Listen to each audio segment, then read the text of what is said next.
Boa noite a todos, boa noite, NEP Brasília. Hoje são 8 de abril de 2026. Estamos começando mais um estudo de parábolas e curas de Jesus. E nessa noite de hoje, então, vamos iniciar com uma leitura de harmonização e em seguida a nossa prece inicial. Vou compartilhar então com vocês um texto muito bonito que foi enviado. Uhum. Isso já está aqui, certo? Olha, pela nossa querida Silvia. Ele é tão bonito, gente, não tem como não ler várias vezes. Pronto. É um texto que já nos fala de uma forma até poética, uma forma bonita, sobre a parábola da cidade sobre o monte, que será o nosso tema da noite. Então vamos lá. No mesmo versículo em que Jesus menciona a luz, ele apresentou uma segunda comparação. Jesus comparou seus ouvintes a uma cidade sobre um monte. Vós sois a luz do mundo. Não se pode esconder uma cidade situada sobre um monte. Mateus, capítulo 5, versículo 14. Que segredos essa parábola transmite? Na Galileia, a maioria das pessoas e das vilas eram construídas no topo das colinas. Jesus passou sua infância na cidade montanhosa de Nazaré. Visitava parentes na vizinha Canaã e ouvia histórias sobre Séforis, a capital de Herodes Antipas. Situada no alto de uma montanha a apenas cerca de 6 quilômetros de distância. Até mesmo Jerusalém estava situada sobre um monte. Jesus viveu a maior parte da sua vida entre pessoas de comunidades localizadas em colinas. Comparada às cidades nas planícies, uma cidade sobre um monte necessitava de menos fortificações. Era mais facilmente defendida e, portanto, mais segura. A metáfora de Jesus lembrava seus seguidores de que suas crenças e práticas lhes ofereciam uma forte defesa contra qualquer adversidade, assegurando-lhes que sobreviveriam. Mas Jesus sugeria ainda mais. As fortificações, muralhas e telhados de uma cidade no alto eram visíveis à distância. Para os viajantes cansados, ofereciam direção. Para os comerciantes temerosos, traziam encorajamento. Em breve, eles estariam abrigados e protegidos dentro das muralhas da cidade. Assim, como uma cidade sobre um monte, Jesus lembrava seus seguidores de que eles ofereciam um exemplo visível da segurança e da certeza que vem de viver de acordo com a vontade de Deus. Apenas ao observá-los, os judeus apreensivos ganhariam confiança e esperança. Olha que imagem linda. Uma cidade elevada sobre um monte não precisa anunciar sua presença. Ela simplesmente é vista. Mesmo antes de se ouvir vozes, mesmo antes de se tocar seus muros, sua luz já atravessa a distância e encontra os olhos de quem caminha cansado. Assim é o discípulo. Não é alguém que se impõe, é alguém que irradia. Não é alguém que convence, é alguém que testemunha. A cidade sobre o monte não desce até o viajante, mas o viajante, ao vê-la, reencontra a direção. E aqui está o segredo profundo da parábola. A verdadeira luz não grita, a verdadeira luz guia. A verdadeira luz não pode ser escondida, porque ela nasce de dentro. Antes de iluminar, é preciso ser. Antes de aparecer, é preciso habitar o alto, não geograficamente, mas espiritualmente. Porque quem vive segundo a vontade de Deus se torna inevitavelmente um ponto de referência no mundo. Uma presença que acalma, uma vida que orienta, um coração que acolhe.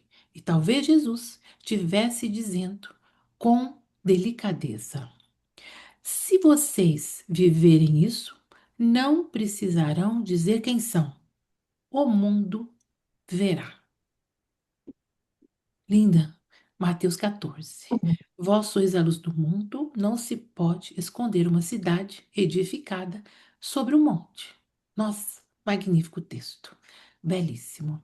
E assim, meus amigos, elevando os nossos pensamentos ao alto, melhorando a nossa frequência vibratória, nos conectando mais uma vez com Jesus, nosso mestre, nosso guia e Deus, nosso Pai maior.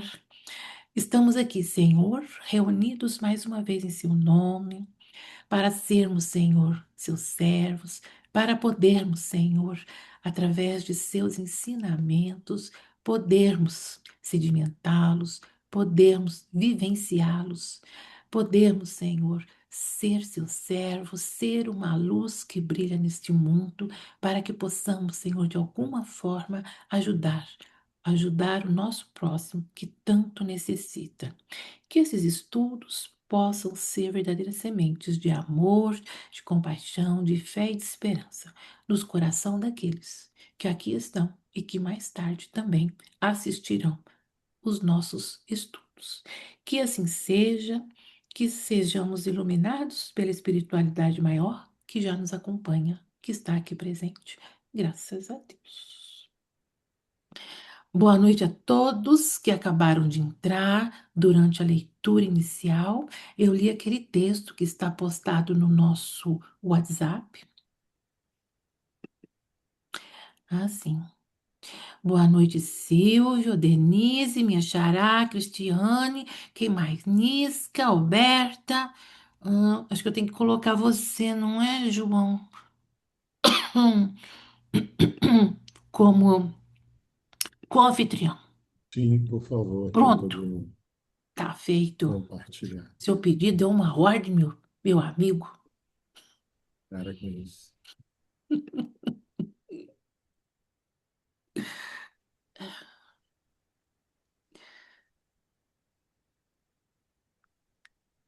É isso. Então, hoje nós vamos estudar essa parábola, mais uma parábola linda, sobre a cidade sobre o monte, que é o versículo seguinte, né, do que nós já estudamos na semana passada. Linda, linda, fiquei linda. Ainda e cheia, recheada de ensinamentos, né? É, você está falando com a voz um pouquinho baixa, eu acho. Vocês Deixa não eu ver estão se eu achando, consigo pessoal? aumentar. Veja só, não sei, ou se sou eu aqui. Deixa eu ver se eu consigo aumentar. Deixa eu ver se eu consigo aumentar aqui Gente, também. é cada versículo do Evangelho é um ensinamento. Não se perde nenhum versículo. É algo assim incrível. É um versículo grandioso, seguido de mais um grandioso, e a gente tentando assimilar isso tudo. Agora melhorou o som para Agora vocês? melhorou. Ficou bom. Queria lembrar vocês, talvez nem todos saibam, estou um pouquinho baqueado, que eu sofri um acidente. Então, eu ainda estou com bastante dor, estou bem devagar, estou medicado, estou meio sedado da medicação. Então, assim, se eu Uhum. começar a ficar muito devagar, ou até mesmo se eu ficar prolixo, fiquem à vontade de me chamar a atenção, de interromper minha fala, ok? Eu, inclusive, agradeço. Está todo mundo vendo o compartilhamento? Uhum. Ok, Sim. perfeito. Então, como a Denise bem falou, e o texto da Silvia Andréa demonstrou lindamente, né? Hoje a gente vai dar continuidade a, vamos dizer assim, a perícope que a gente começou semana passada, no estudo passado, do Sal da Terra. A gente tem a maioria das traduções, elas encerram os versículos 13 a 16 numa mesma perícope, no mesmo vamos dizer, para quem não lembra o que é perícope, um subcapítulo, né? Mas os estudiosos gostam de aceitar como duas parábolas diferentes porque tratam de temáticas diferentes e as interpretações são distintas. Então, a parábola do sal da terra e a parábola da luz do mundo. Hoje a gente vai dar continuidade, então, a parábola do sol da luz do mundo, perdão. Só para a gente relembrar, né, alguém consegue me dizer, se tiver com o coraçãozinho inclinado a isso, consegue me resumir para mim o que que a gente concluiu da parábola do sol? Qual é a metáfora? Qual é a mensagem? Né? O símbolo do sol, a metáfora do sal, da terra, do gesso, de ser pisado, de salgar, de dar sabor. Qual foi a conclusão que a gente chegou? Quem consegue lembrar para mim, por favor?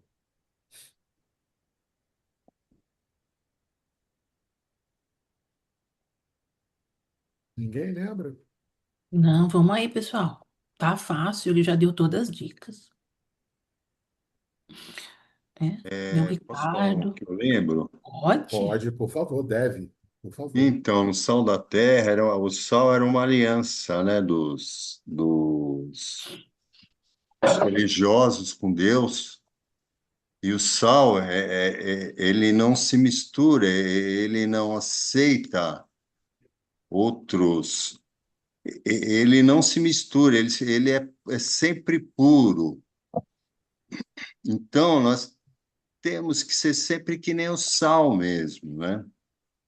Temos que ser sempre levar para o lado da pureza como o sal. E também ele falou que o sal fica insonso, que tirava o sal, vinha no meio do gesso, né? E que jogavam, lixiviavam o sal, ficava só o gesso, né? Então os homens andavam em cima daquele gesso que ficava duro, servia para eles não escorregarem. Mas no fundo, nós devemos ser que nem o sal, não deixar que a gente se corrompa. Eu entendi assim, é mais ou menos isso. Perfeito, Silvio, você entendeu perfeitamente. A mensagem é justamente essa. Não importa que o sal que você carrega, que representava e representa ainda hoje, né? E na cultura judaica até hoje representa o símbolo da purificação da aliança pura nossa com Deus, mesmo que ele viesse poluído com o gesso, como ele vinha lá do Mar Morto, né?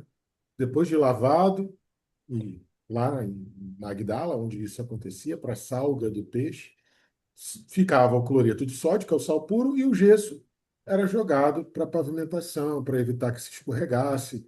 Né? Perfeito. A mensagem é essa: mantenha a pureza, porque vocês são a última resistência da aliança com Deus. Vocês entenderam perfeitamente. Parabéns. Então, hoje, Jesus dá continuidade a esse raciocínio. Nós temos que manter a pureza da nossa aliança com Deus, porque nós somos essa última resistência. Num mundo em que até o que parece ser sal, mas na verdade é gesso, é jogado e pisoteado, se você perder o valor, se você perder o sabor, se você perder a pureza da aliança, nada mais vai te restar do que ser jogado e pisoteado pelos homens. E a segunda e a complementação dessa primeira mensagem de manter a pureza, porque nós somos essa última aliança. Nós somos os trabalhadores da última hora. Nós somos os obreiros com que Deus conta para que o evangelho subsista, para que ele permaneça, para que ele persevere. A lição de hoje vem justamente complementar. Tá, Jesus, eu quero manter essa pureza, mas como?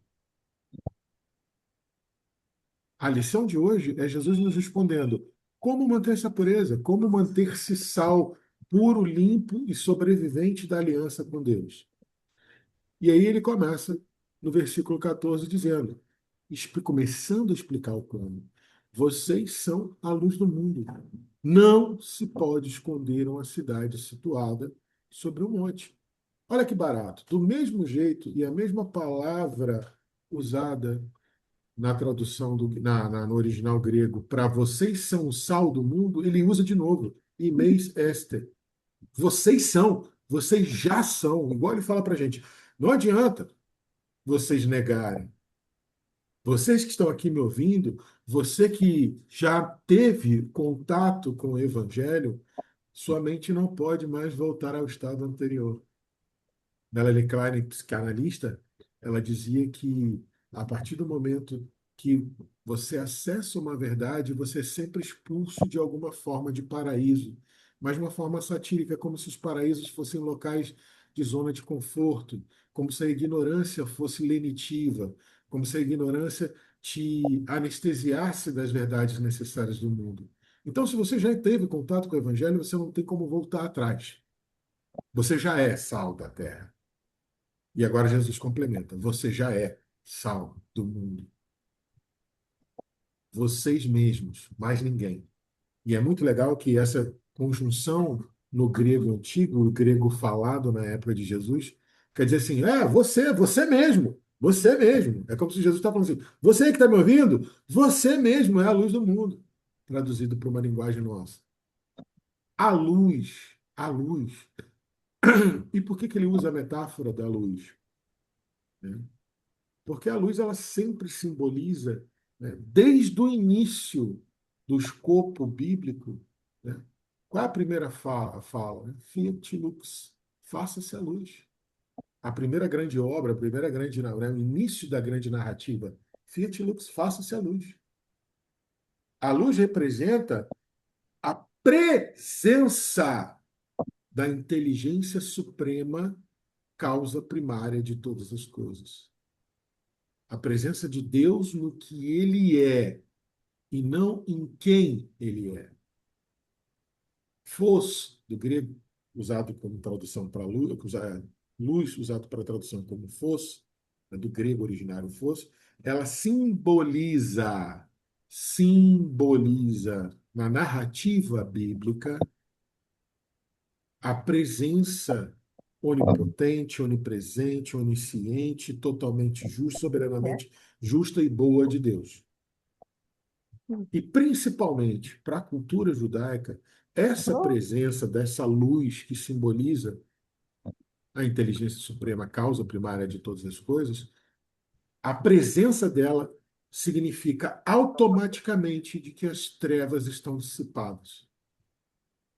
No mínimo, expostas. O que aqui era treva não é mais. Aqui havia uma treva e não é mais.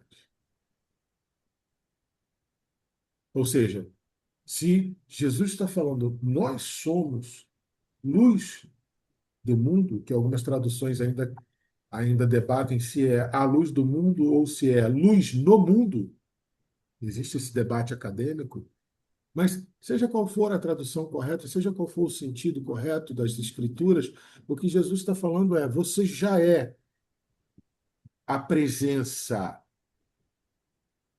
a fagulha proporcional à presença da inteligência suprema, causa primária de todas as coisas. Por isso que se fala que Deus nos fez a sua imagem e semelhança. Cola, Espírito, perispírito, para cola, quê? cola. Para que a nossa presença pudesse dissipar essas trevas. E qual é a simbologia da treva? É toda forma de ignorância da lei divina. E onde que nós somos essa centelha, essa presença, essa fagulha da presença de Deus em forma de luz? No cosmos, traduzido como mundo. Cosmos é uma palavra grega extremamente interessante. Todo mundo já ouviu, talvez seja a palavra grega mais conhecida, né? Cosmos, ela quer dizer literalmente, e na época de Jesus ela tinha exatamente esse sentido literal de algo ordenado, ou, para a gente entender melhor na nossa língua portuguesa, ordenação. Um sistema ordenado que reflete uma inteligência. Então, na verdade, cosmos não é o planeta Terra, não é o mundo, não é o universo, não é o multiverso, é toda a criação sem exceção. Então, em primeira instância, Jesus está nos lembrando e nos orientando. Primeiro, nos lembrando, vocês são imagem e semelhança do Criador. Vocês são partes proporcionais dessa luminosidade. E vocês estão na criação. Cosmos, do grego, ele sempre tem um significado de algo que seja sempre bom, proposital e pleno, glorioso. Uma coisa que a gente parece ter esquecido, né? A gente ainda carrega a chaga da ortodoxia da Igreja Católica que acha que Deus de alguma forma pode ser mau. O cosmos inteiro, a ordenação de Deus inteira é sempre boa. Os gregos perceberam isso já naquela época, pelo menos 5 séculos, no mínimo 5 séculos antes de Jesus. Então, o cosmos é toda a criação. O que Jesus está falando? Primeiro, lembrem-se, vocês são semelhantes, imagem e semelhança de Deus. Espírito, perispírito, princípio inteligente e parte com o fluido cósmico universal. Espírito, princípio inteligente. Perispírito, a nossa parte, a nossa interface com o fluido cósmico universal. Por isso somos imagem e semelhante de Deus, e semelhança de Deus. Primeiro recado de Jesus: vós sois a luz do mundo. E como ele responde o como a pureza do sal vai ser mantida? Dizendo: vós sois a luz do mundo. Lembrem-se disso. E não se pode esconder de Natai. Você não tem capacidade. De Natai é poder, ser capaz, ter capacidade, ter poder. E ele sussurra, principalmente para a cultura judaica, e é sempre bom lembrar, gente, por que a gente menciona tanto a cultura judaica? Jesus era judeu, ponto. Não se discute isso. Então, ele falava para um público que tinha essa cultura. Então, além da necessidade de a gente extrair o espírito da letra, que é ir lá no grego e tentar entender o sentido que aquela palavra tinha na época de Jesus, isso é extrair o espírito da letra. A gente precisa colocar esse espírito da letra no contexto cultural para quem Jesus falava. E poder, ser capaz, ter capacidade, ter poder, para a cultura judaica era sempre significado de sou capacitado por Deus. É você que tem o poder? Não, é Deus que me dá.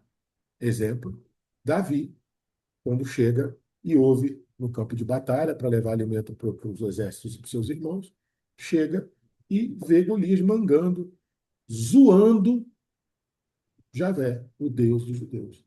Aí ele fala: ah, não, isso aí não vai ficar assim, não. Fora o fato de ter a filha de Saul envolvida em casamento para quem enfrentasse Golias, Davi falou assim: não, ninguém vai ficar zoando meu Deus aqui, não. Aí foi lá para Saul e falou: Saul, essa história de casamento aí da sua filha é verdade? É, independente disso, eu vou derrubar esse cara. Então você é maluco, você é um menino franzino, você tá doido. Não, você pode, você autoriza eu partir para dentro? Não, peraí, então pega pelo menos esse escudo, esse corcelete, esse capacete, encheu o menino de tralha de guerra, o menino mal dava para sair os braços pelos escudos, pelos costeletes. Ele falou: não, rapaz, você não está entendendo, Saul. Tira-se de cima de mim. Ele vem com espada, eu vou com um Deus para cima dele. E todo mundo sabe o final da história. Isso é o sentido de poder. Davi, se fosse autoconsciente da sua materialidade, falaria: você está doido? O cara dá quase 3 de mim, eu vou para cima dele como? Nem se a pólvora já tivesse sido inventada. Mas não. Ele, naquele momento, tomou as dores, se sentiu indignado e sentiu no âmago do seu ser que Deus havia capacitado, ele não teve dúvida. Mais tarde, esse sentimento de Dinatai, palavra que é traduzida como poder, um poder de capacidade que Deus dá, acabou se transformando na physis, que trouxe a pistis, que trouxe a fé.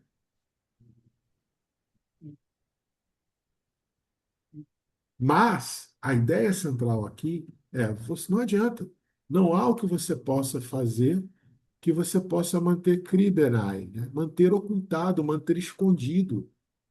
E muito legal que esse verbo grego, traduzido como esconder, ele, o sentido mais usado na época de Jesus era esconder de mim mesmo, é como se eu estivesse querendo mentir para mim. Então, olha como o sentido vai ampliar. Não adianta, cara. Deus não vai te capacitar para você ficar escondendo ou mentindo para você a inevitabilidade da sua condição de luz. Você já é, lembra? Você já é, você mesmo, você já é luz no ou do mundo. E não dá para esconder isso. Como não dá para esconder uma cidade, uma polis, outra palavra também muito conhecida. E é legal a gente pegar o seguinte, sobre polis. O que é a polis? É só uma cidade? Não. O texto da Silva André trouxe muito bem. Eram cidades que eram as cidades de cima das colinas, né? As cidades do Oros, do alto da colina, do alto da montanha, do alto do morro, da elevação, eram cidades que eram típicas nessa época. A distinção arqueológica entre uma aldeia e uma cidade era o muro.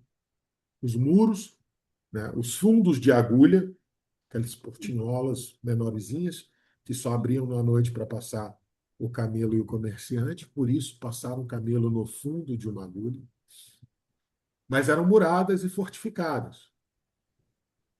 Mesmo assim, elas sempre reluziam, porque elas eram caiadas, né? Durante o dia reluziam, elas ficavam bem visíveis, porque a caiação, a pintura com cal, ela reluz, né? Ela reflete a luz solar. E à noite você via o bruxulear, né? A chama fraquinha, tremulante das velas e das tochas. Devia ser algo muito bonito de ver mesmo. Mas, antes de qualquer coisa, eu quero trazer para vocês e convidar vocês a gente refletir sobre a polis no sentido mais natural dela. Polis foi um termo criado pela filosofia. E um dos maiores pensadores da polis foi Aristóteles. Se acredita que esse termo tenha sido criado entre 7 e 8 séculos, 6 a 8 séculos antes de Cristo. Não se sabe bem por quem ou por qual escola filosófica, mas esse termo inaugura mais do que uma estrutura arquitetônica e urbanística. Como é que eram antes? Eram as cidades-estados. Um rei, e geralmente as cidades-estados pré-micênicas, né, da era pré-filosofia estatutária, elas eram sempre no alto do monte também.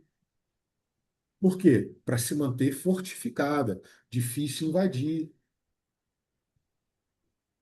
Tanto é que você, quando vai ler a Odisseia, você vê que Troia, ela era na beira da praia, mas ela tinha o maior muro e o maior portão da história de todas as cidades-estados da Grécia Antiga.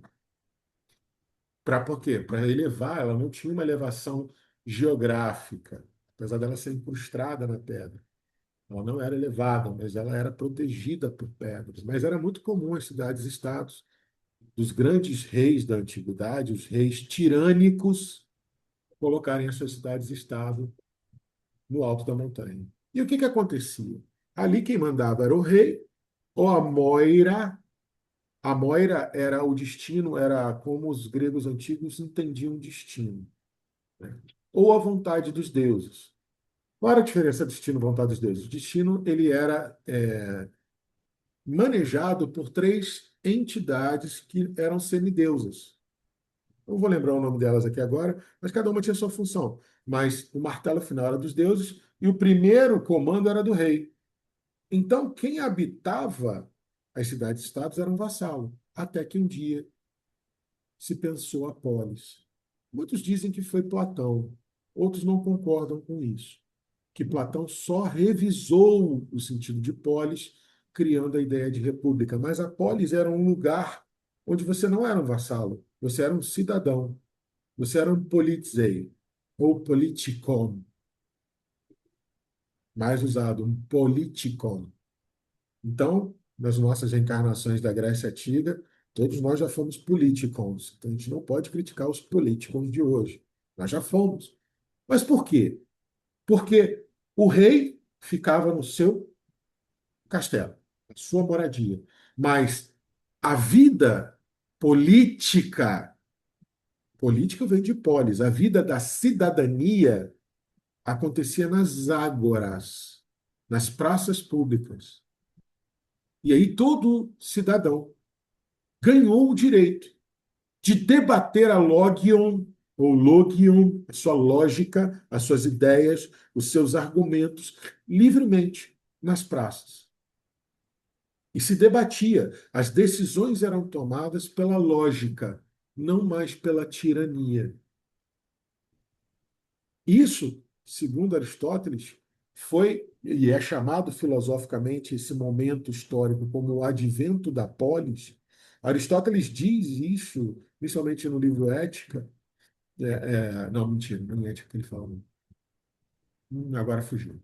Mas numa das obras de Aristóteles, ele fala que a criação da polis, o advento da polis, é o ápice da natureza humana. Ali, a gente tomou a rédea do destino para a gente. Ali, a gente entendeu que o problema é nosso, a solução é nossa, o trabalho é nosso. E Aristóteles diz o seguinte: para você atingir a eudaimonia, que era o sentido que Aristóteles dava para o propósito maior da vida, né? O que era a eudaimonia para Aristóteles? É o propósito maior. É o que chamava, hoje a gente chama na filosofia de vida boa. Qual a vida que vale a pena ser vivida? Qual o propósito da existência? Segundo Aristóteles, é eudaimonia.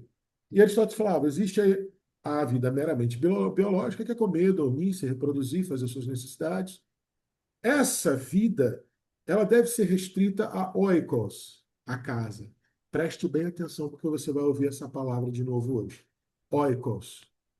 Essa vida biológica das necessidades básicas, meramente biológica, Aristóteles dizia que para você atingir a eudaimonia, você tinha que restringir essa vida comum à sua casa. Porque a verdadeira vida, a vida que fazia sentido, a vida que mostrava o seu propósito, a vida que mostrava a luz no mundo que você já é, essa vida tinha que ser na polis, tinha que ser na ágora, tinha que ser na praça, debatendo com os demais cidadãos. Alguém quer falar alguma coisa? Não? Podemos continuar? Se quiser falar, pode ficar à vontade, gente. E aí, Faz todo sentido, né? Faz todo sentido o que você falou sim, agora. e vocês vão ver como que isso se encaixa nessa parábola de Jesus de maneira muito interessante. E aí a gente consegue perceber Ô, o João, seguinte. Oi, só é interessante, né, voltando um pouco nessa pode questão da voltar. luz, que Jesus ele está trazendo essa responsabilidade de que nós somos a luz, né? Porque uma vez ele reivindicou para ele esse título, né? Que está lá em João, capítulo 8, versículo 12. E mais para frente também, quando ele fala, eu sou a luz do mundo, né? Então agora ele traz para a gente, traz para os discípulos, né? Então antes, em João, ele reivindica para ele, agora para a gente, para os discípulos, né? E para os Sim. discípulos. Inclusive, no final desse versículo, a gente vai trazer isso, né? Até para a gente refletir. Então, peraí. Jesus é a luz do mundo, eu sou a luz do mundo. Quem é a luz do mundo? Que mundo que Jesus é a luz? Que mundo que eu sou a luz? Mas muito bem lembrado, né? Isso é um paralelo importantíssimo da gente entender para a gente conseguir aprofundar nosso conhecimento nessa no ensinamento alegórico dessa parábola. Mas só encerrando aqui essa ideia, para o grego, principalmente o grego da época, lembrando Aristóteles é 5 séculos antes de Cristo, Na época de Cristo havia a escola filosófica dominante era a estoica, mas para o grego em geral, o indivíduo só se realiza plenamente, ele só é a luz do mundo quando ele participa do destino da sua cidade, além de cumprir com as suas obrigações na oikos, na sua casa. Aí, olha aqui, eu ainda botei uma interrogaçãozinha. Isso é lei de sociedade, será? Segundo a obra básica? Sim. Olha como é que o grego já sabia disso. Ele falava assim, não, você ser luz na sua casa é a sua obrigação mais primária. Agora, você só realmente será uma luz efetiva se você ampliar a luz da sua casa para a sua polis, para a sua comunidade. E aí, lendo isso, eu me lembrei de Apocalipse, quando ele fala, capítulo 21, que a cidade, quando ele fala, vai falar da Nova Jerusalém, que virá dos céus, a Nova Jerusalém, ele fala: a cidade não precisa de sol nem de lua para brilhar sobre ela, pois a glória de Deus a ilumina e o Cordeiro é sua candeia. Ou seja, a verdadeira luz, ela vem de Deus, imagem e semelhança. Vós sois a luz do mundo. Vocês são a imagem e semelhança de Deus. E a candeia? Aquela pecinha de barro que coloca o azeite dentro, bota o pavio para fazer como se fosse uma velazinha ambulante lá, portátil, um iluminador portátil. Esse é Jesus. O Cordeiro é a candeia. Ele é o que nos guia pela. Ele é a luz. Mas a luz de Jesus não é pequena, João, não, mas o nosso velador, o nosso cadinhozinho de botar azeite é que é pequeno, é minúsculo. A quantidade de azeite, o azeite simboliza a sabedoria, o conhecimento, a nossa capacidade de conhecimento que não deixa toda a luz de Jesus brilhar de uma vez. Graças a Deus, senão a gente enlouqueceria. Mas trazendo um pouco o conceito de Aristóteles já para a parte evangélica, o que a cidade precisa? Da lei de Deus, a luz de Deus e o guia, melhor modelo guia, que é a luz que eu consigo ver. A luz de Deus, ela está sobre mim. Às vezes eu nem consigo enxergar direito, mas ela já me ilumina. É uma luz que não precisa ser vista. A lei de Deus precisa ser vivida, não precisa ser vista. Mas aquela luz que eu já tenho condição de botar na minha candeiazinha, ali é o meu entendimento do melhor guia e modelo, que é Jesus. Essa é a mensagem que Apocalipse traz. E não se pode esconder nem a luz que você tem, do mesmo jeito que você não consegue esconder uma cidade situada sobre um monte. Você não consegue esconder o seu dever perante a lei divina, mesmo que você esteja num lugar de teofania. O que é o monte? O que é o Oros, a montanha? Desde o Gênesis, essa palavra grega oros é repetida na Septuaginta, né, na tradução grega da Bíblia hebraica, chamada Septuaginta, ela se repete inúmeras vezes. E você observa na história bíblica que a montanha sempre é o local onde as grandes coisas acontecem. Abraão, no Monte Moriá, Moisés, no Sinai, Jesus no Tabor, Jesus no Sermão do Monte. O monte é o local onde Deus se apresenta. Não é? Moisés ficou fazendo o quê lá? 40 dias, 40 noites, no alto da montanha. Recebendo de Deus a lei. O monte. O que aconteceu na transfiguração? Jesus se ilumina, transfigura, Elias de um lado, Moisés do outro, todo mundo com medo, e a voz fala: Este é meu filho bem amado, e nele eu me comprazo. A ele ouvis. É Deus falando: ó, esse aqui é meu filho, galera. Ele é a minha alegria de existir. Ele é a minha melhor versão que vocês vão poder ver. Escutem ele. Então, mesmo que você esteja sob teofania, mesmo que você esteja sobre. Mesmo que você acredite estar no alto do monte, mesmo que você acredite estar no alto do monte, no local onde Deus vai se apresentar, no lugar onde as coisas acontecem, no local correto, não se esqueça. Nem ali você vai ter o direito de tentar se esconder do seu dever de brilhar. Vocês lembram que quando eu falei sobre a palavra, né, não se pode esconder a palavra Kriberei. Tinha, na época de Jesus, um significado muito mais próximo de esconder de si mesmo do que esconder do outro, né? De manter ocultado. Você não consegue manter ocultado.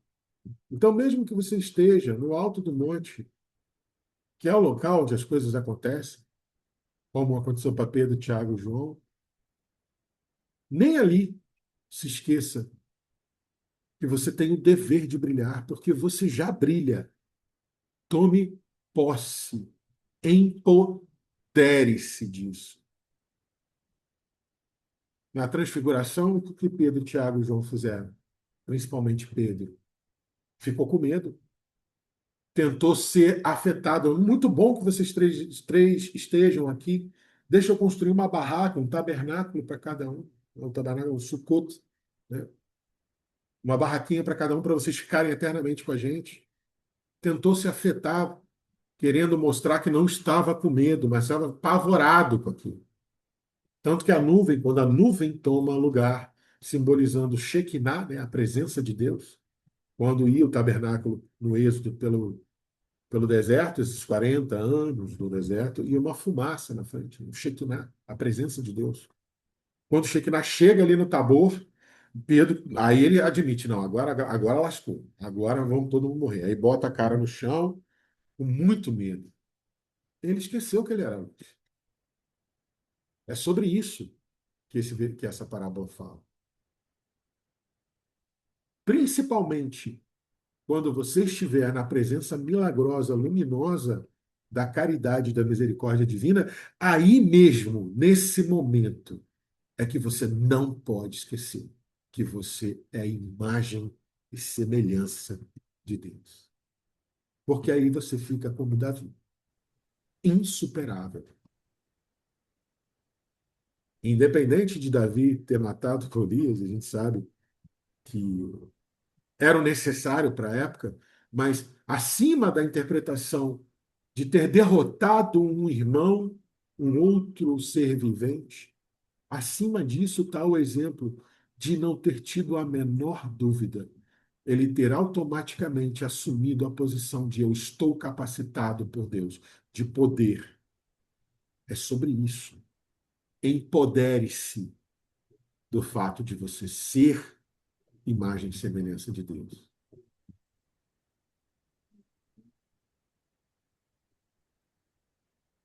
E aí, dando sequência, como a Silvinha já tinha muito bem falado, né?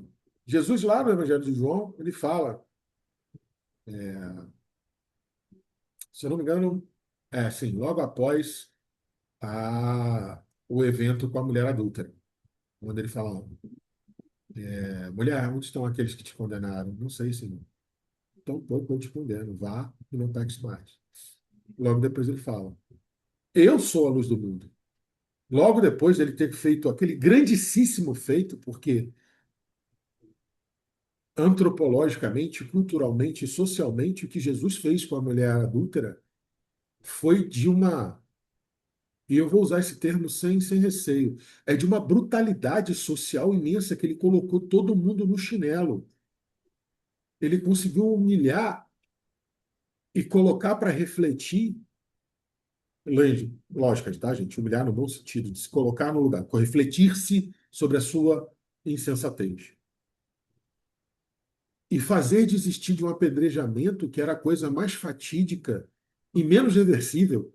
Quando o judeu chegava a pegar na pedra, é que não tinha mais volta. Tudo bem que eles ali estavam articulando para pegar Jesus no contrapé, assim como fizeram com a moeda de César. Mas o que Jesus fez ali é de um poder social, de influenciar tão grande que típico de um espírito do quilate de Jesus. E logo depois que ele faz isso, ele vira para o restante da galera que tinha ficado e falou: eu sou a luz do mundo. Quem me segue nunca, olha a palavra, nunca andará em trevas, mas terá a luz da vida. E depois, quando ele cura o cego, que ele cospe no chão, faz barro e passa no cego nas cidades próximas ali a Cafarnaum, no mistério da Galileia, ele fala, que o pessoal fala assim, quem foi que pecou? O pai dele, a mãe dele ou ele, para ele ter nascido cego? Aí Jesus fala, ninguém pecou.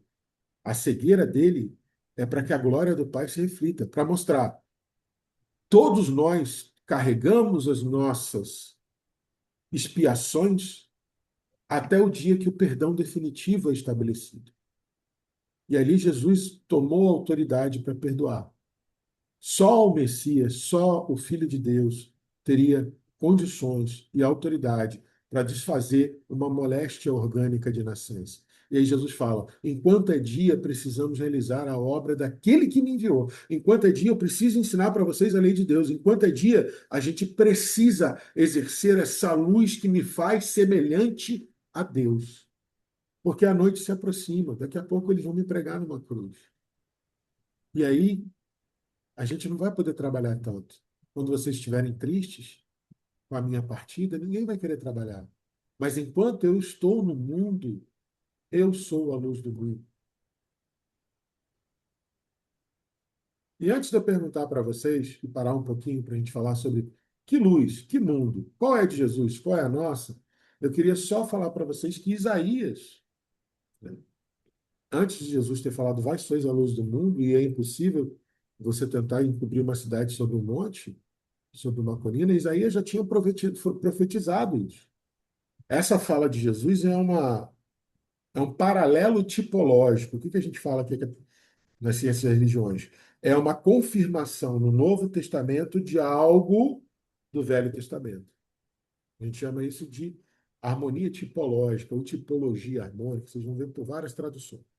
Mas Isaías já tinha predito essa fala de Jesus, esse raciocínio de Jesus, quando ele falou lá no capítulo 2 dele, nos últimos dias, o monte do templo do Senhor será estabelecido como principal. O templo de Jerusalém ficava sobre um monte, um pequeno montezinho, não tão alto, mas um monte. Estava acima, você na cidade conseguia enxergar. Ele se destacava na paisagem, ainda se destaca na paisagem da cidade, mesmo 2000 anos de soterra, né, de sobreterra, assim, de crescimento para cima do nível, ele ainda se destaca. Mas ele, na época de Jesus, estava no montezinho, você tinha que subir o monte para chegar até o templo. Elevado, será elevado acima das colinas e todas as nações correrão para ele. Presta bem atenção. O templo do Senhor vai estar ainda mais alto nos últimos dias, no dia que eles chamavam o dia temeroso do Senhor, que é o dia que nós, escatologicamente, chamamos de juízo final, e nós, espíritas, chamamos de fase de transição.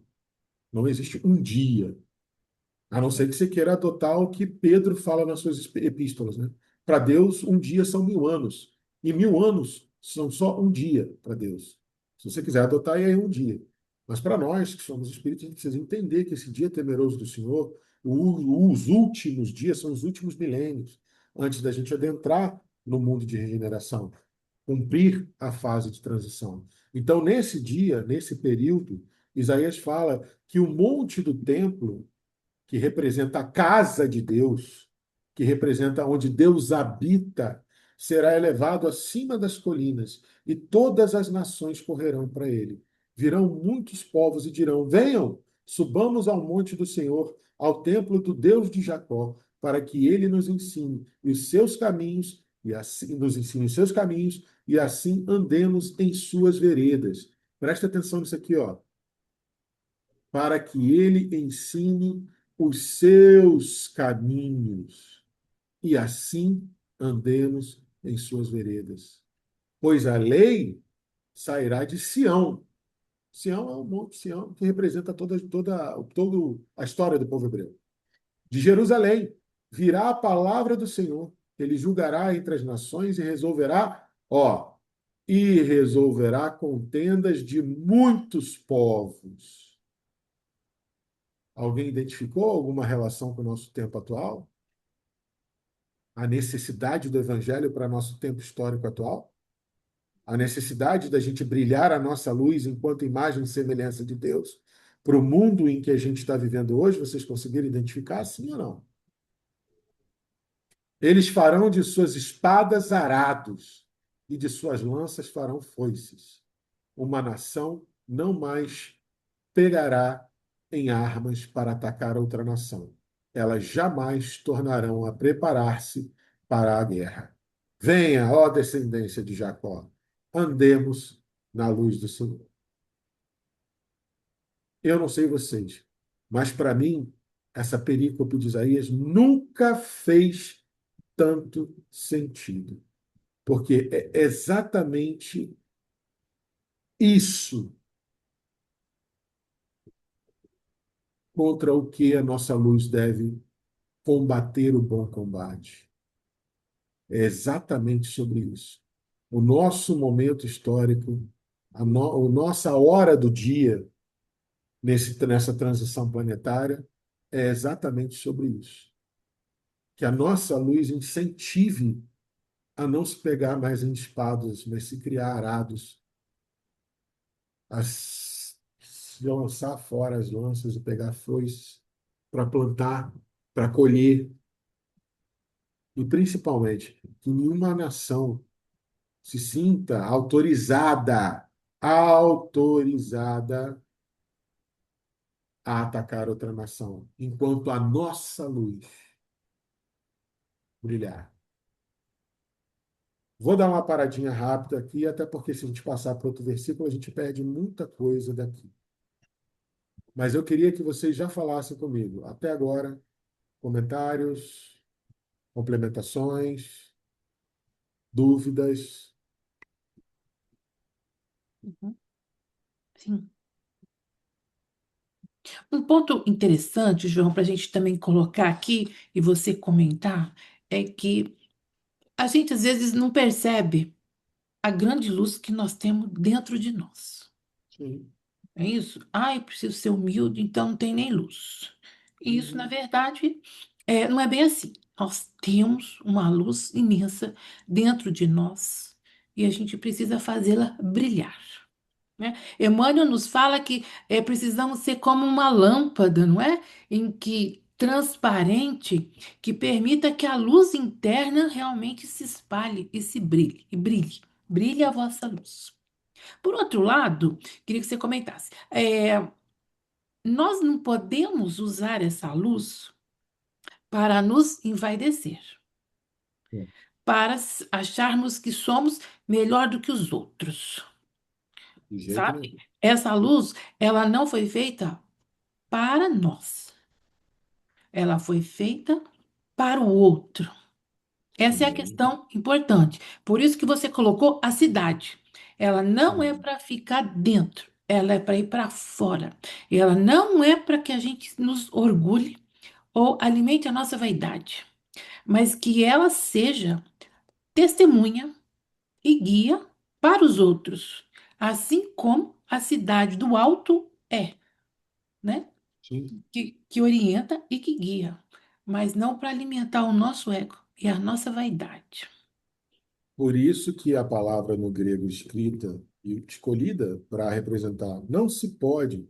A única vez que se fala sobre o poder, a palavra usada é o dinatai, que inclusive é a raiz de onde vem dinamismo, dinâmico, dinamite, a mesma Hum, raiz grega, que é dinami, né? É poder, ser capaz. Mas, lembrando que para o judeu, o poder vem sempre de Deus. Ele sozinho não pode nada. hum, Então, isso aqui já dá uma premissa de que realmente a gente não pode se envaidecer, porque uhum, para início de conversa, nada é seu. uhum, Você está. O que você estiver sendo ou fazendo, você está porque está sendo capacitado por Deus. Ponto. Né? Então, muito bem lembrado, não podemos envaidecer. Do mesmo jeito, uhum, e você lembrou muito bem, que a gente uhum, não pode se diminuir. uhum. Por quê? Porque eu sou a imagem e semelhança de Deus. Isso. E eu estou tentando lembrar desde o início o nome do filósofo e não estou conseguindo, mas tem um filósofo antigo que falava, né, entre a anulação do humilde e a incúria, não, como é que ele fala? A insensatez do híbrido, né, de quem tem a coragem híbrida, né, a coragem insensata, existe o propósito. Querendo dizer o seguinte: você só vai se anular na sua humildade, você só vai se envaidecer no poder que Deus te dá se você não tiver Uhum. propósito para isso. Que é o que ele vai falar daqui a pouco no próximo versículo. Aí ele explica: olha, como que se faz? Primeiro, tome consciência disso. Você é imagem e semelhança de Deus, você é poder, investidura de Deus, o seu poder é uma investidura e Deus está sempre te capacitando. Não se esconda. Você não pode tentar evitar fechar os olhos ou não querer isso, porque você já é. E aí, no próximo passo, ele fala assim: como é isso? E agora você vai aplicar isso como? Mas deixa a Silvinha falar que ela está com a mão levantada há um tempão. Fala, Silvinha. O João e Denise, e é justamente aí que acontece a grande cura, né? Que é uma cura, não é uma cura física narrada, mas é uma grande cura espiritual bem profunda. Sim. Jesus, ele cura, antes de tudo, essa identidade do ser, como vocês mesmos trouxeram, né?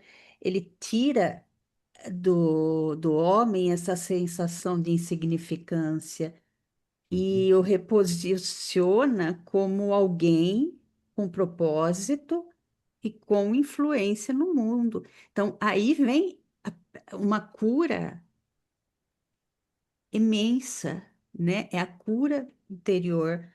E então é muito bonito isso que está sendo conduzido. Sim, obrigado, Silvinho. E aí, agora, alguém quer falar mais alguma coisa? Senão, eu vou devolver a pergunta que eu comecei, que eu prometi que ia fazer para vocês. Vou mandar agora, hein? Se alguém quiser falar alguma coisa, a hora é agora. Não? Dou-lhe uma, dou-lhe duas, dou-lhe. Então, gente, Jesus disse: eu sou a luz do mundo.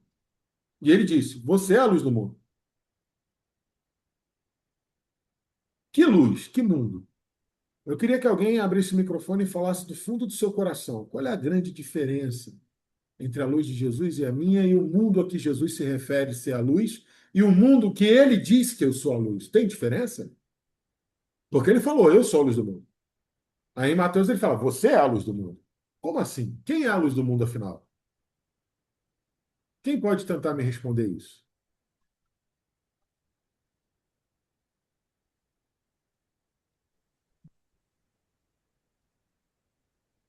A gente pode começar a pensar. Ai, o Silvio. Vamos lá, Silvio. Então, João, eu acho que é assim. Jesus, ele brilha naturalmente, a luz dele transfunde para os outros, ele magnetiza os outros. Agora, nós temos a nossa luz, mas nós precisamos fazer com que ela apareça através da nossa transformação. Nós precisamos nos transformarmos para que essa luz apareça. Precisamos ser lapidados para que ela apareça. Eu entendo, eu acho que é isso. Sim, sim. Duda, quer falar? Sim, uma reflexão aqui, né? Uhum. Nós escutamos você falar sobre que nós temos o dever de brilhar. Essa foi uma. Sim, Uhum. E a outra, falou sobre o poder social e a capacidade de influenciar de Jesus. Então, sim. Jesus é o nosso modelo, é o nosso guia. Quando a gente está perdido, é lícito perguntar o que Jesus faria numa situação como essa, né? Perfeito. Porque ele é o nosso modelo. Mas nas leituras e etc., etc., a gente vê que em todas as épocas se lidou com toda espécie de espírito nos mais diversos graus de evolução. Então, a reflexão é como é árdua essa missão. Para mim, Sim. quando Jesus falou, eu sou a luz, falou assim, presta atenção que eu vou ensinar. Aí ele falou e depois falou assim, vocês são a luz. Então, vocês já têm bagagem suficiente para arregaçar a manga e sair em campo. É assim que eu vejo, né? Perfeito, Duda. Muito bom Mas também. aí eu vou dar uma acelerada no tempo e vou trazer para os dias atuais. Diga. Como é difícil colocar isso em prática, né? Porque nós somos observados o tempo todo. Se você Sim. falasse, chegar na roda e falar assim, não, eu sou espírita, aí o pessoal ajusta o zoom e já fica prestando atenção, não é? Estou Verdade, falando verdade. uma coisa que, se você falar que é espírita, o cara já acerta o grau da lente para prestar mais atenção. Então, Sim, você é investido de uma responsabilidade sobre o que eu penso, não que ele não vai ler meu pensamento, mas tudo que eu falo, tudo que eu faço é objeto de uma observação detalhada. sim, E eu tentando fazer o bem, nada mais estou fazendo do que cumprir uma missão de ser a luz, né? De irradiar, né? Em palavras e gestos, todo aquele conhecimento que eu assimilei. Muito bem. Mas Jesus, com toda a capacidade dele, não foi entendido por muitas pessoas. Os doutos da época condenavam ele. Então, nos dias de hoje, nesse cenário que nós estamos vivendo, como é difícil, né?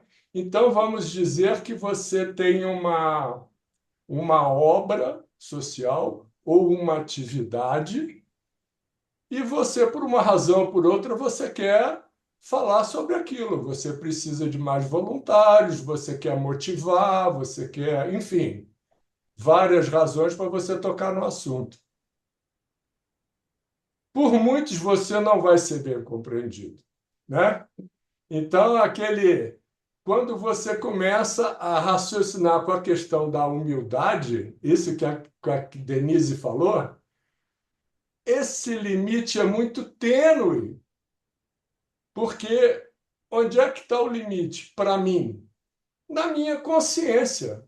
sim. Eu é que vou saber se eu quero aparecer, se eu quero me promover, ou se eu quero é, é, é, conseguir parceiros, conseguir adeptos, enfim, ser ajudado, difundir uma obra. Então, isso é muito difícil, né? Sim. É muito difícil. E aqui eu tenho um outro trecho que a Denise passou aí alguns áudios também, né? Então eu vou abrir aspas aqui, né? Ok. Desculpem, eu estou falando muito, mas é Não, porque não. Fica à vontade, cara. eu não perco a oportunidade, né? Abre aspas. Pense na analogia da cidade no monte. Não adianta nada ser sempre visível de longe se as casas lá dentro estão desmoronando. A visibilidade, de fato, exige integridade interior, fecha aspas. Então, outra coisa que eu vejo você não tem que estar ótimo para arregaçar a manga e Sim. começar, É isso. né? A pessoa olha lá de fora, vê a minha casa toda pintadinha por dentro, por fora, mas eu por dentro estou me construindo, mas eu tenho potencial para já fazer alguma coisa a partir de agora, né? Se eu for esperar a minha casa estar perfeita por dentro e por fora, eu vou, eu não vou estar cumprindo como é a expectativa de quem me deu a missão de ser uma luz, porque eu tenho que iluminar sempre, né? Então, são essas reflexões aqui sobre humildade e sobre o momento de começar a trabalhar, né? Obrigado. Perfeito, Duda. Muito bom. Você tocou num ponto nevrálgico. Magda, fala pra gente. De toda vez quando eu penso sobre essas questões assim, da mensagem de Jesus, eu lembro dessa passagem de João, que começa no capítulo 16, que é a despedida de Jesus mostrando para os discípulos à época, né, de que ele precisava ir, assim, a ideia, né, é porque ele precisava ir para que eles crescessem. É interessante sobre isso, porque ele fala eu vou ler só um trechinho aqui, e aí eu vou voltar aqui eu estou na Ferreira de Almeida, e ele fala uma passagem aqui sobre a escritura. E é muito interessante. Eu vou falar aqui primeiro o que Ferreira de Almeida fala, e depois eu vou ler o trecho aqui.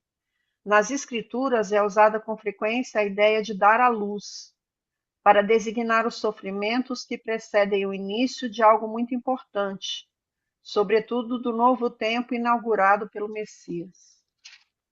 Aí eu vou ler só um trechinho aqui da passagem, que eu já tinha lido até ela chama Oração do Horto no Boa Nova, e aqui é a oração sacerdotal no capítulo 17 de João. Olha que coisa interessante que ele fala. Depois de dizer essas coisas, Jesus levantou os olhos ao céu e disse: Pai, é chegada a hora. Glorifica o teu filho, para que o filho glorifique a ti. Assim como lhe deste autoridade sobre toda a humanidade, a fim de que ele conceda a vida eterna a todos os que lhe deste. E a vida eterna é essa: que conheçam a ti, o único Deus verdadeiro, e Jesus Cristo, a quem enviaste. Eu te glorifiquei na terra, realizando a obra que me deste para fazer. E agora, ó Pai, glorifica-me contigo mesmo, com a glória que eu tive junto de ti, antes que houvesse no mundo. Manifestei o teu nome àqueles que me deste do mundo. Eram teus, tu os deste a mim, e eles têm guardado a tua palavra. Agora eles reconhecem que todas as coisas que me tens dado provêm de ti, porque eu lhes tenho transmitido as palavras que me deste. E eles as receberam verdadeiramente, conheceram que saí de ti e creram que tu me enviaste.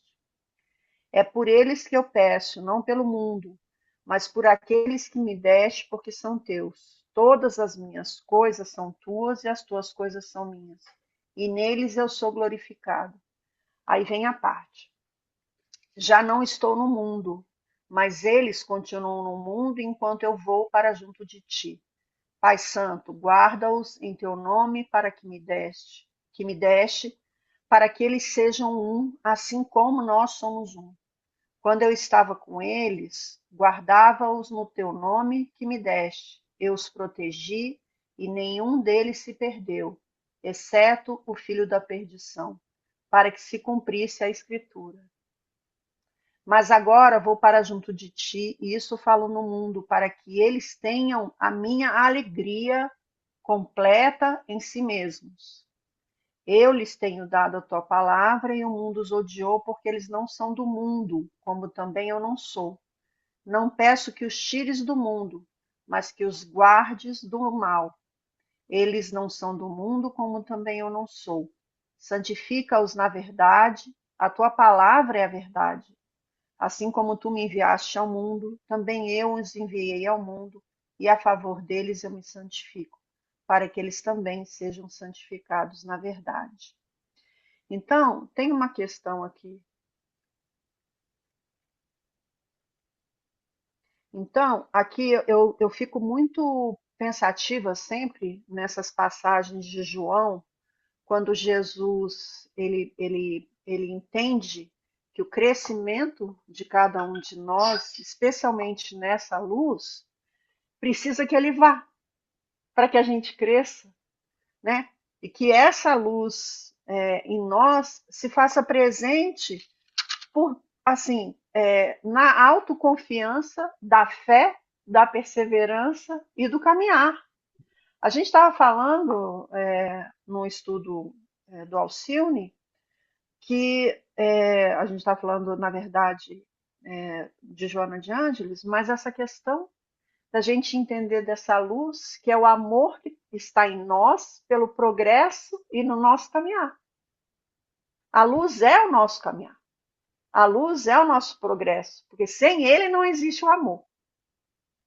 Então eu fico sempre pensando nisso. Por que Jesus se construiu de uma forma tão tudo, né? Aí João falou do cordeiro, né? Por que quero misericórdia e não sacrifício? Não que ele estivesse isentando todo que foi trazido dentro dos rituais do judaísmo, mas ele quis dizer e quis mostrar tudo isso nas lições diárias, na convivência com aquelas pessoas. E a luz, sim, cresceu e vai precisar crescer com o testemunho da vida. A luz é a vida, então que a gente se lembre de como ele viveu, não como ele morreu, isso é uma coisa, né, importante. E ele mostra e traz isso para a gente. Aí tem uma parte aqui que ele fala, se eu estiver me estendendo, viu, Denise? Você fala aí do tempo Fica à e João vontade. também. Tá. Fica à Tem vontade. uma parte aqui que ele está entrando aqui ainda no 16, a tristeza se transformará em alegria. Um pouco e vocês não me verão mais. A outra vez um pouco e me verão de novo. Então alguns dos seus discípulos disseram uns aos outros: que venha a ser isso que ele está nos dizendo. Aí o medo que João estava falando. Um pouco e vocês não me verão mais. E outra vez um pouco e me verão de novo. E eu vou para o Pai. E diziam: que venha a ser esse um pouco. Não compreendemos o que ele está dizendo. Jesus, percebendo que queriam lhe fazer perguntas, disse: vocês estão discutindo a respeito disso que eu acabo de falar. Um pouco e vocês não me verão mais. E outra vez um pouco e me verão de novo. Em verdade, lhes digo que vocês vão chorar e se lamentar, mas o mundo se alegrará. Olha a luz aí. Vocês ficarão tristes, mas a tristeza de vocês se transformará em alegria. A mulher, quando está para dar à luz, fica triste, porque chegou a sua hora. Mas depois de nascida a criança, já não se lembra da aflição pela alegria de ter trazido alguém ao mundo. Assim também agora vocês estão tristes, mas eu os verei outra vez, e o coração de vocês ficará cheio de alegria, e ninguém poderá tirar essa alegria de vocês. Naquele dia, vocês não me perguntarão nada. Em verdade lhe digo: se pedirem ao Pai alguma coisa em meu nome, ele lhes concederá. Até agora, vocês não pediram nada em meu nome. Peçam e receberão, para que a alegria de vocês seja completa. Muito bom. Muito bom. Inclusive, olha, a Denise Minha colocou no chat também bem interessante. Olha, amigos, penso que Jesus é a luz do mundo, a fonte, a luz primária. Nós seríamos um reflexo desta luz. Devemos refletir a luz de Jesus, como o sol e a lua. Quer falar alguma coisa, Denise, para complementar o que você escreveu? Eu acho que ela ainda estava aqui, que ela estava com um problema. Denise? Enfim, é uma boa reflexão também, né? Sermos Sim. E é uma confiança de Jesus. Quando ele isso. vai, ele confia tanto e ele quer tanto Uhum. do amadurecimento da gente, que ele precisa fazer Ah, isso. agora você coroou com o ponto, Magda. Mas seu discurso foi tudo maravilhoso, mas agora você coroou de uma forma fantástica. Por quê? Aí agora eu vou dizer o que que eu penso, o que que eu refleti sobre isso. Jesus é a luz do mundo. E ele diz que nós somos a luz do mundo. A única diferença é que ele é a luz do mundo há muito mais tempo que a gente. Porque um dia ele já esteve no lugar que a gente está hoje. E ele, no lugar que a gente está hoje, já era a luz do mundo, como ele falou que nós já somos. E aí é legal você ter coroado com esse argumento, Magda, que você vê, ele confia tanto que ele vai, deixa, fala, pai, sei que você vai tomar conta, sei que eu fiz o meu melhor, sei que eles vão chegar lá, porque eu já estive no lugar deles, porque eu já fui essa pequenina luz no mundo que eles são hoje. Vocês lembram que eu falei, né, que é a luz de Jesus, quando eu citei lá o Apocalipse, lembra que eu falei que a luz de Deus, ela é imperecível, é plena e ocupa todos os lugares, está em todos os lugares, onipotente, onipresente, soberanamente justo e bom. E nós com Jesus aqui, com a nossa candeiazinha pequenininha, Uhum. com aquele pingadinho de óleo, um paviozinho minúsculo. Mas estamos ali, ué. Já somos luz do mundo. A única diferença entre a luz do mundo que Jesus é e a luz do mundo que eu sou é o tempo. Sim. Tempo de E luz que ele ele, tem. e ele ainda fala, né? Ninguém vai ao Pai senão Não for através por- de mim. Sim. Pronto. Mas eu acho interessante a gente reforçar essa questão do seguinte: a gente tem a consciência Jesus melhor guia e modelo, a gente tem a consciência Jesus luz do mundo, a gente tem a consciência Jesus bom pastor, Uhum. mas é a minha relação íntima com Jesus. Lembra que a gente estava comentando até há pouco tempo, e o Duda comentou isso lindamente, você também, Denise, comentou isso lindamente, sobre a questão da humildade, né? E há de se tomar cuidado, porque muitas vezes, assim como a gente interpreta a caridade ainda de uma maneira, e não me leve a mal, porque a palavra é essa, e como nossa posição espiritual ainda interpreta a caridade de uma forma tosca, a gente também interpreta a humildade de formas toscas. E tem que ter um cuidado muito grande, porque ser ou pensar ser humilde e acabar sendo negligente é uma Uhum. linha muito tênue. Uhum. E eu vou repetir algo que eu falei no início. É nosso dever brilhar. Com a candinha azeite pequenininha, aquele pingadinho de azeite, aquele paviozinho minúsculo, sofrido, mas tem que brilhar. Para que um dia a gente também, no nosso serviço a Deus, no nosso compromisso com a obra geral do universo, como diz a questão 132 do Livro dos Espíritos, um dia, daqui a bilhões de anos, a gente possa brilhar como Jesus brilha para nós hoje. Sublime cooperação do universo. E agora eu vou perguntar para vocês o seguinte: vocês têm coragem de fazer o próximo versículo? Ou a gente continua comentando aqui sobre o versículo 14 e já deixa o 15 para próximo, para o próximo estudo? O que que vocês querem? Diga aí.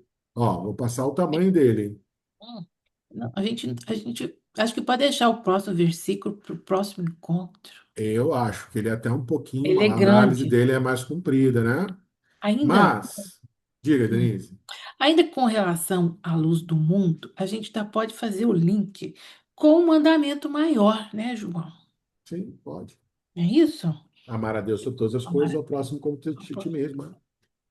E, entendeu? Fazendo aquele triângulo do amor, que ele é lindo demais.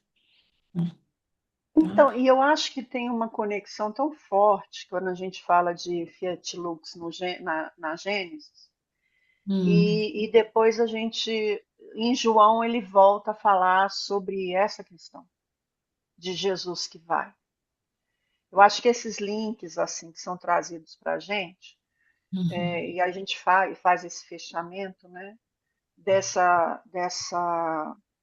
Eu acho assim a coisa mais importante que eu, para mim, eu vejo assim quando ele vem e ele escolhe, ele convive, ele compartilha o pão e ele mostra a água viva e ele é que ele está preparando a gente para a volta dele, para que a gente caminhe, né? Eu acho que essa reflexão de eu sou a luz do mundo, mas ao mesmo tempo que vocês tenham isso, e uhum, vocês precisem construir isso, qual é o exercício da fé se não for a fé que vai reverberando na gente em conquista espiritual, né?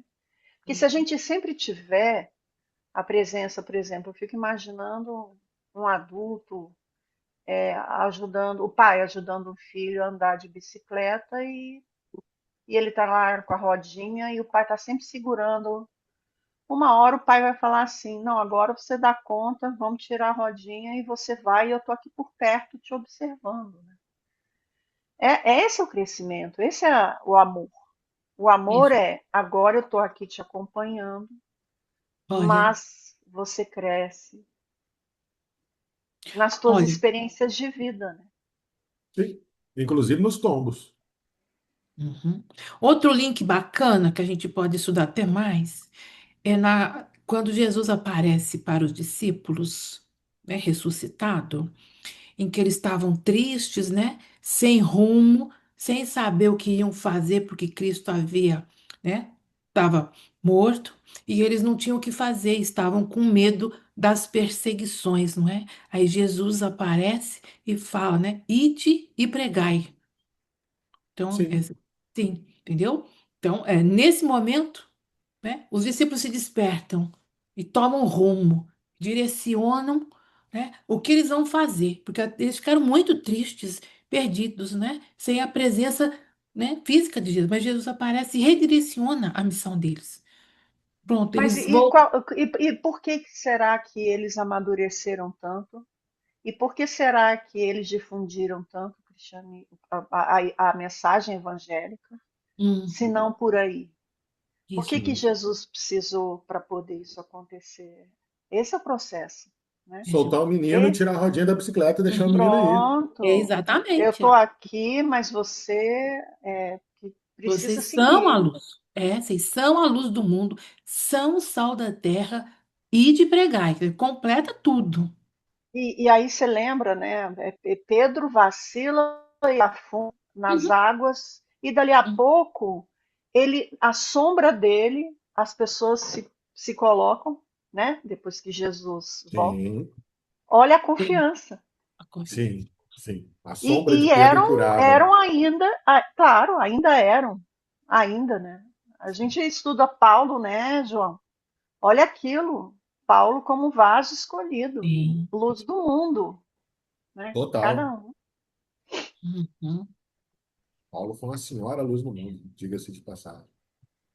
isso. Diga-se de Essas passagem. conexões, né, que eu acho importante a gente ficar lembrando, reforça, né? Reforça e faz com que a gente grave com mais intensidade todas as mensagens, sabe? Para a gente não ficar lendo o Evangelho de uma forma muito linear, mas fazendo as conexões, não esquece mais. Vamos estar sempre lembrando e fazer essas concordâncias, né? Dentro do próprio Novo Testamento fica um estudo muito bonito, não fica tão linear e aí a gente sedimenta melhor a mensagem de Jesus. Sim. Inclusive, eu tenho uma provocação a mais para fazer. Oba! Dentro dessa lógica desse primeiro versículo que a gente está falando, né? Uhum, A luz do mundo, de não poder esconder a cidade. Tem uma, no capítulo 15 do Evangelho, né? Fora da caridade e nossa salvação, lá no item 10, você tem uma coisa sobre a identidade espírita, né? Tipo, de como o uhum, Duda bem lembrou, né? A gente chega, sabe que a gente é espírita, a lente sobre a gente começa a ficar diferente. As pessoas já começam a olhar diferente, já se uhum, cria uma expectativa diferente, né? Ser espírita carrega em si, sim, uma responsabilidade de dar o exemplo, sim. Até porque lá no Sede Perfeitos do Ézer, a gente conhece a frase mais famosa que a gente sabe, todo mundo conhece, desde a evangelização, e repete, reconhece o verdadeiro espírita pela sua transformação moral e pelos esforços que emprega para domar suas inclinações más. Mas essa aqui que está no capítulo 15 é um pouco mais completa. E aqui vai a provocação. Esforçai-vos. uhum, Olha como é que começa.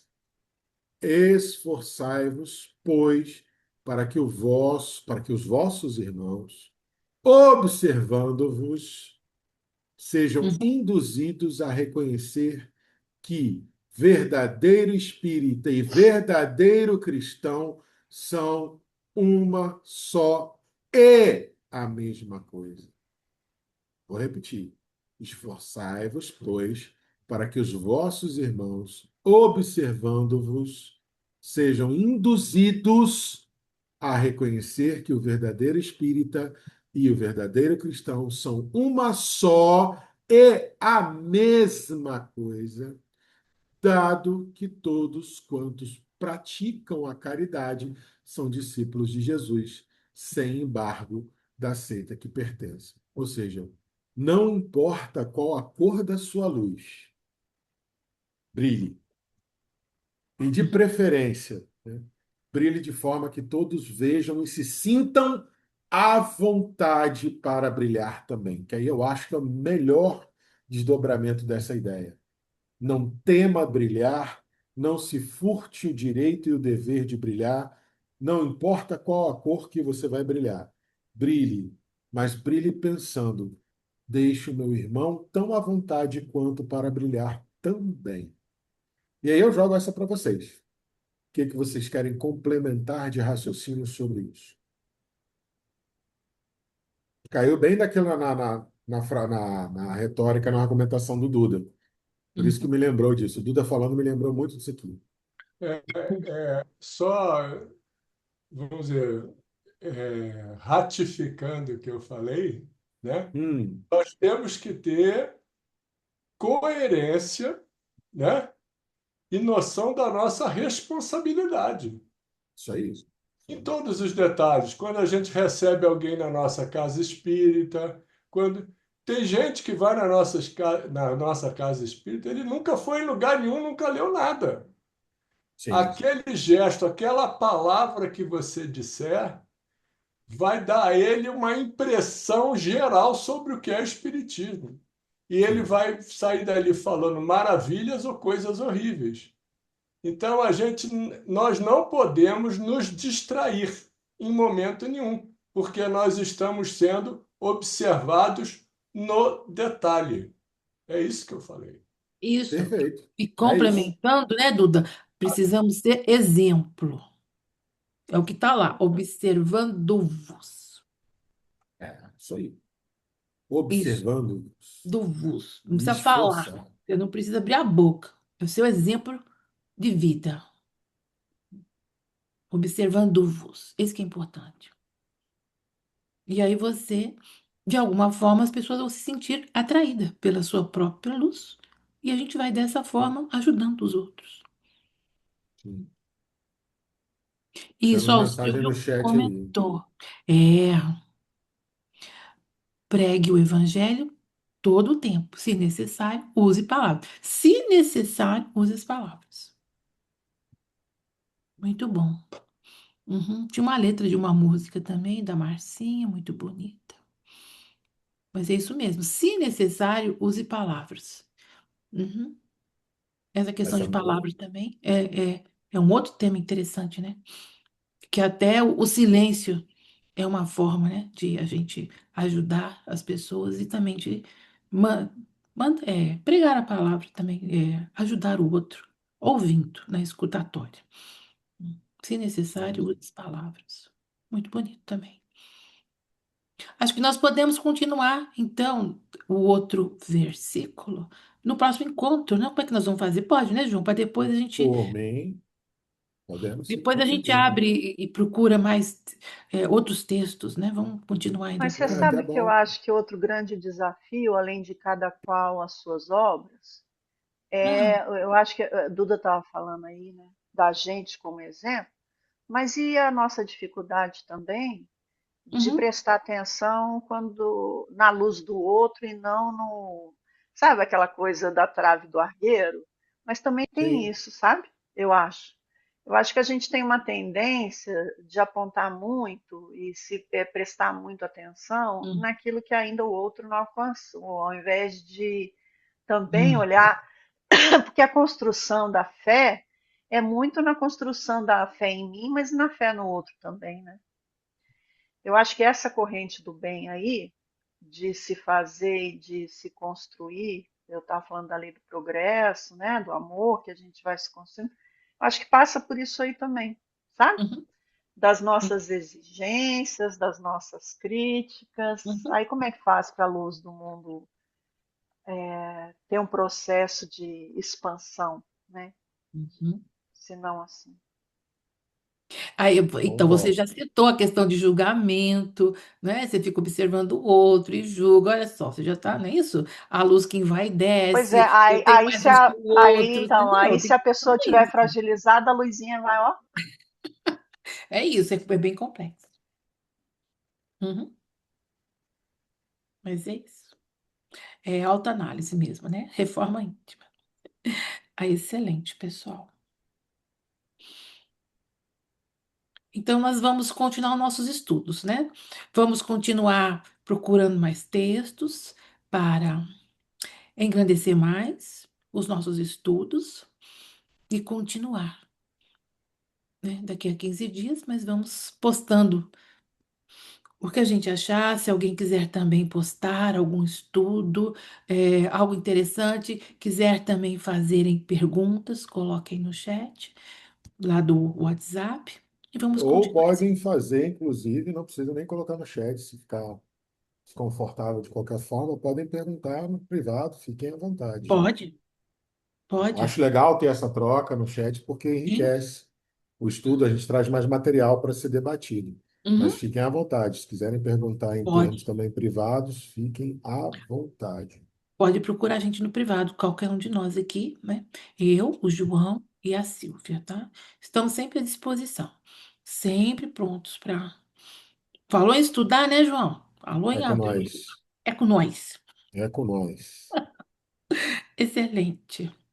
E assim nós já estamos já cumprindo o nosso horário, Estamos sim. tá bom? Quem gostaria de fazer a nossa oração final desses estudos da noite?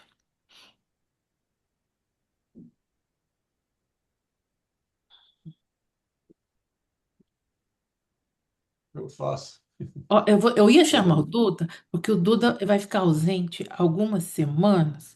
Então, hoje eu peguei o Ah, pai, ele bom. coordena o curso de passe lá do Atualpa, que serão 6 semanas, só que vai ser É. justo no meu horário.